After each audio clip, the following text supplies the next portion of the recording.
Pour être sûr que les crédits carbone vendus à des entreprises correspondent bien à des tonnes de gaz à effet de serre en moins dans notre atmosphère, chaque projet doit valider plusieurs critères avant de bénéficier de la finance carbone. L'un de ces critères est l'additionnalité.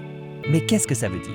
Le porteur de projet doit prouver que ces réductions d'émissions sont additionnelles, c'est-à-dire qu'elles ne pourraient pas avoir lieu sans son intervention. D'abord, il faut s'assurer qu'il va plus loin que les solutions déjà existantes ou les normes en vigueur. Autrement dit, que toutes les autres options disponibles émettent plus de gaz à effet de serre.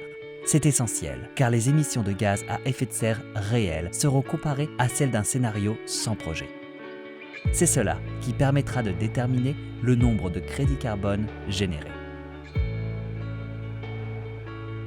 Ensuite, le porteur de projet doit prouver que les financements disponibles ne lui permettent pas de mener à bien sa proposition et que la vente de crédits carbone augmentera l'impact de son action. Il y a en effet des cas où la finance carbone est nécessaire. Par exemple, quand un projet met en place des outils ou des méthodes innovantes qui coûtent plus cher à mettre en œuvre.